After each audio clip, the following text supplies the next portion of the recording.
राज्यामध्ये मध्यावधी निवडणुका लागण्याची शक्यता असल्याचं उद्धव ठाकरे यांनी म्हटलेलं आहे। शिवसेना भवनामध्ये संपर्क प्रमुखांच्या मेळाव्यात निवडणुकीसाठी तयारीत राहण्याचे आदेश उद्धव ठाकरे यांनी दिलेले आहेत। राज्यामध्ये मध्यवर्ती निवडणुका लागण्याची शक्यता आहे असं उद्धव ठाकरे यांनी म्हटलेलं आहे, तसं भाकीत त्यांनी केलंय। विधानसभा संपर्क प्रमुखांची बैठक ही शिवसेना भवनामध्ये उद्धव ठाकरे यांनी बोलवलेली होती आणि याच बैठकीदरम्यान उद्धव ठाकरेंनी हे वक्तव्य केल्याचं कळतंय। पक्षप्रमुखांपर्यंत एक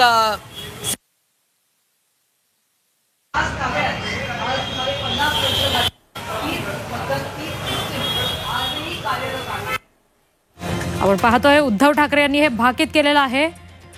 राज्यात लवकरच मध्यावधी निवडणुका लागतील, त्यामुळे तशा तयारीत राहा असं त्यांनी संपर्क प्रमुखांना म्हटलेलं आहे। थेट मध्यावधी निवडणुका लागण्याचं भाकीत हे उद्धव ठाकरेंनी केलंय।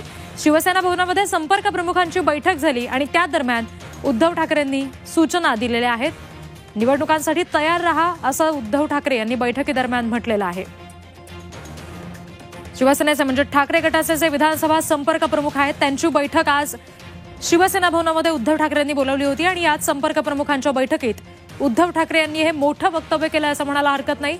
राज्यात लवकरच मध्यावधी निवडणुका लागतील तेव्हा तशा तयारीत राहा असं उद्धव ठाकरेंनी म्हटलेलं आहे। सगळ्या संपर्क प्रमुखांना त्या संदर्भातल्या सूचना त्यांनी आजच्या बैठकीदरम्यान केल्याचं कळतंय। कार्यकर्त्यांनी तयारीत राहावं आणि निवडणुकांच्या तयारीला आता लागावं असे आदेश उद्धव ठाकरेंनी दिलेले आहेत। एकंदरीत आता पुन्हा एकदा उद्धव ठाकरे ऍक्शन मोडवर आल्याचं पाहायला मिळत आहे। सातत्यानं बैठका घेणं, कार्यकर्त्यांना बैठकीला बोलवणं, संपर्क प्रमुख जे आहेत विशेषतः त्यांची बैठक आज घेतली होती शिवसेना भवनामध्ये उद्धव ठाकरेंनी आणि त्याच बैठकीदरम्यान उद्धव ठाकरे यांनी हे मोठं भाकीत केलंय, मोठं विधान केलंय। राज्यामध्ये लवकरच मध्यावधी निवडणुका लागतील असं उद्धव ठाकरे यांनी म्हटलेलं आहे आणि त्याच अनुषंगानं निवडणुकांच्या तयारीला लागा असे आदेश, अशा सूचना त्यांनी आपल्या संपर्क प्रमुखांना आणि इतर सगळ्या कार्यकर्त्यांना दिल्याचं कळतंय। आता शिवसेनेकडून म्हणजे ठाकरे गटाकडून नवनवीन ऍक्शन प्लॅन्स तयार होताना दिसत आहेत आणि आजची जी बैठक होती शिवसेना भवनातली त्यामध्ये संपर्क प्रमुखांसमोर बोलताना उद्धव ठाकरे यांनी हे मोठं भाकीत केलंय। एक प्रकारे राजकीय वर्तुळात आता या भाकितामुळे निश्चित चर्चा होतील याला दुसरा नाही, मात्र संपर्क प्रमुखांच्या बैठकीमध्ये एक मोठं विधान केलंय उद्धव ठाकरेंनी। राज्यात लवकरच मध्यावधी निवडणुका लागतील असं म्हटलेलं आहे। या संदर्भात बोलण्यासाठी भाजप नेते प्रवीण दरेकर सध्या आपल्याशी जोडले गेलेले आहेत। दरेकरचे स्वागत आहे आपलं। उद्धव ठाकरेंनी आजच्या बैठकीमध्ये जी संपर्क प्रमुखांची त्यांनी बैठक घेतली, एक मोठं विधान केलंय, राज्यात मध्यावधी निवडणुका लागतील असं ते म्हणालेत। आपली प्रतिक्रिया? मला वाटतं एका राजकीय नेत्याचं ते राजकीय स्टेटमेंट आहे। आताच्या प्राप्त परिस्थितीमध्ये अशा प्रकारच्या मध्यावधी निवडणुका लागायला कुठल्याही प्रकारचं कारण नाहीये।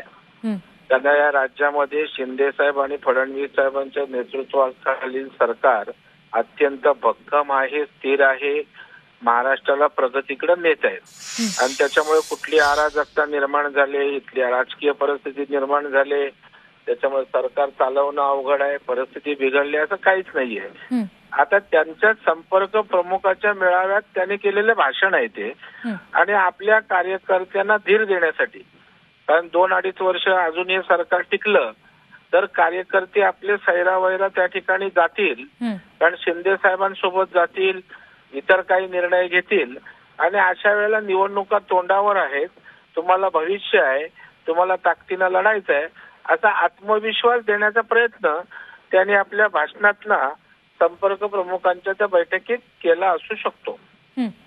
एक प्रकारे सरकार अल्पमतात येईल असंच उद्धव ठाकरेंना यातून सुचवायचंय? नाही, त्यांना काय सुचवायचा त्यांचा भाग आहे, ते काय भविष्य व्यक्ती नाहीत।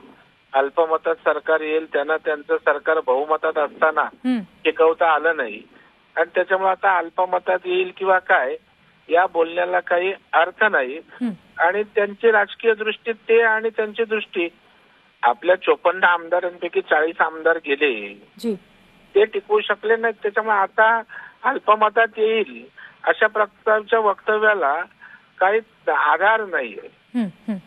जी दरेकरजी, धन्यवाद। आपण झी 24 ताशी या सगळ्या संदर्भात बोललात यासाठी। पण बघतोय मध्यावधी निवडणुका लागण्याची शक्यता ही उद्धव ठाकरे यांनी आजच्या बैठकीमध्ये बोलून दाखवलेली आहे। मात्र या सगळ्या दरम्यान बोलताना भाजप नेते प्रवीण दरेकरांनी झी 24 तासला प्रतिक्रिया देताना सांगितलंय की सरकार अल्पमतात येण्याची शक्यता नाही। आपला जो कालावधी आहे सरकारचा तो निश्चित शिंदे फडणवीस सरकार पूर्ण करेल। मात्र निश्चित आता उद्धव ठाकरेंच्या या भाकितामुळे राजकीय वर्तुळात चर्चा वाढणार यात काही शंका नाही। आजची संपर्क प्रमुखांची बैठक होती शिवसेना भवनामध्ये आणि त्या दरम्यान उद्धव ठाकरेंनी हे भाकीत केलेलं आहे। राज्यात लवकरच मध्यावधी निवडणुका लागतील असं त्यांनी म्हटलंय। त्यामुळे कार्यकर्त्यांनी त्यासाठी तयार राहावं, निवडणुका लागल्या तर त्यासाठी तयार राहावं असं उद्धव ठाकरेंनी म्हटलेलं आहे।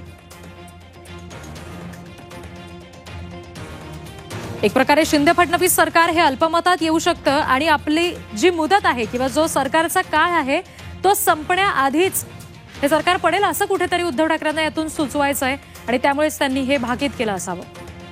समस्याएं हैं, वहाँ की पॉलिटिकल सिचुएशन है, वो सारी मातोश्री तक पहुंचाना ये एक महत्वपूर्ण सिस्टम है और इस सिस्टम का जो एक जायजा लिया जाता है हर 3 महीने में, तो ऐसी एक बैठक स्वयं आज उद्धव जी ने बुलाई थी। इस बैठक में क्या आदेश दिए गए, क्योंकि चुनाव के बारे में भी उद्धव ठाकरे ने महत्वपूर्ण बयान दिया। देखिए, गुजरात का इलेक्शन घोषित हो चुका है।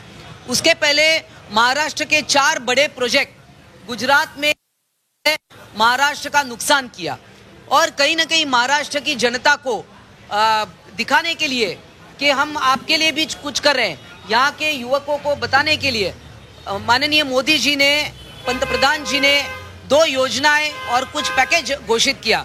इसका ये भी मतलब हो सकता है कि महाराष्ट्र में मिड टर्म पोल हो सकते हैं और इसी के ऊपर शिवसैनिक जो है वो तैयार रहने चाहिए।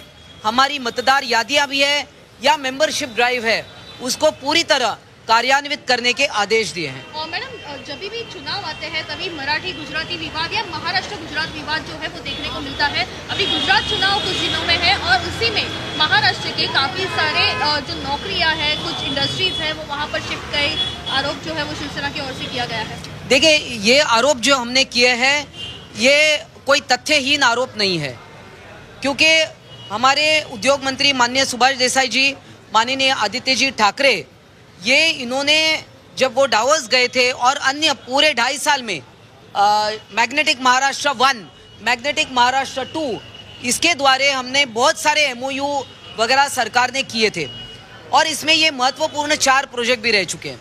मगर ये प्रोजेक्ट गुजरात में भेजे गए, क्यों? क्योंकि गुजरात में दिखाने लायक कोई भी प्रोजेक्ट नहीं था।